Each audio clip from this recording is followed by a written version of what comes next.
moi je le ressens un peu comme ça. Enfin, il y a une différence en tout cas qui est, enfin, je dirais objective, enfin, c'est-à-dire que ce ne sont pas des livres de fiction, ce qui était le cas des livres que j'ai écrits auparavant pour l'essentiel, excepté une biographie du romancier de science-fiction Philippe Cadic. Sinon, c'était et un court essai sur l'Uchronie, qui est une discipline dont je m'enorgueillissais d'être à l'époque le quasi spécialiste mondial et unique, qui est, disons, c'est l'ensemble de toutes les spéculations sur le thème de qu'est-ce qui se serait passé si l'histoire s'était passée autrement, si Napoléon avait gagné à Waterloo, si Jésus n'avait pas été crucifié, si le nez de Cléopâtre avait été plus court, enfin voilà. Et non, disons, voilà, autrement, j'écrivais, pendant presque 20 ans, écrit essentiellement des romans et désiré essentiellement écrire des romans. Et en écrivant le livre L'Adversaire sur un fait divers célèbre qui était l'affaire Jean-Claude Roman, au fond, il y a eu quelque chose qui a basculé pour moi d'une certaine façon. Je ne sais pas du tout si c'est irréversiblement, mais c'est un livre que j'avais donc où je m'étais trouvé devant, très fasciné, sidéré comme beaucoup de gens par ce fait divers très exceptionnel qui s'était produit en 93, et je pense que j'ai pas été le seul à me dire il faut écrire quelque chose là-dessus, faire un film là-dessus. Enfin, il y en a eu, voilà, ça a beaucoup stimulé l'imagination.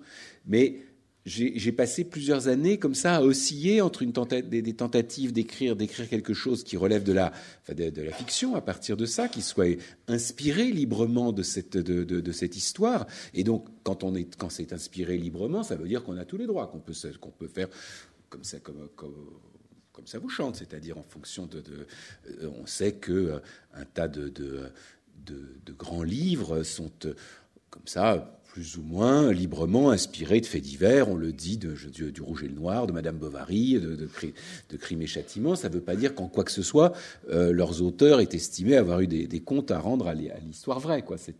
Mais bon, au terme d'un processus qui a été long, compliqué et à vrai dire très éprouvant psychologiquement, j'ai fini par écrire ce livre à la fois,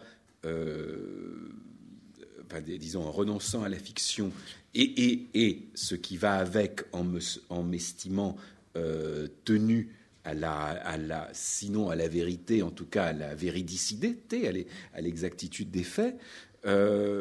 Et ce qui est allé de pair avec ce choix-là, c'était ce que je ne peux même pas appeler le choix, parce que ça n'a pas été un choix raisonné, mais ça c'est fait de soi-même, d'écrire ce livre à la première personne, ce qui n'allait pas de soi comme une nécessité absolue, puisqu'en plus, je veux dire, le livre n'est pas du tout sur moi, je n'en suis pas le centre, je n'en suis que le narrateur, témoin, je suis, disons, la conscience qui enregistre ce qui est raconté. Mais au fond, ce qui s'est passé au fil pour moi, des quelques 7 ans passés à ne pas arriver à ce livre, puis in extremis à arriver à le faire, au fond, se prolonge dans les 2 autres livres que j'ai fait après, et j'imagine en tout cas dans celui que j'imagine maintenant. Ensuite, je tiens à dire que il n'y a aucune espèce de ma part de position idéologique selon laquelle le roman, ça serait périmé, pas bien, quelque chose comme ça. Je pense absolument rien de tel, et je suis un lecteur de romans, un amateur de romans. Je serais très heureux à l'occasion de réécrire un roman. Mais actuellement, c'est pas comme ça que ça se présente, quoi. Et donc, il y a à la fois ça et le fait, effectivement, d'être passé à la première personne. Et là aussi, pour le moment, il me paraîtrait difficile d'écrire un livre autrement. Alors qu'auparavant, l'usage de la première personne m'aurait paru absolument impossible. Enfin, c'était quelque chose de tout à fait hors de question.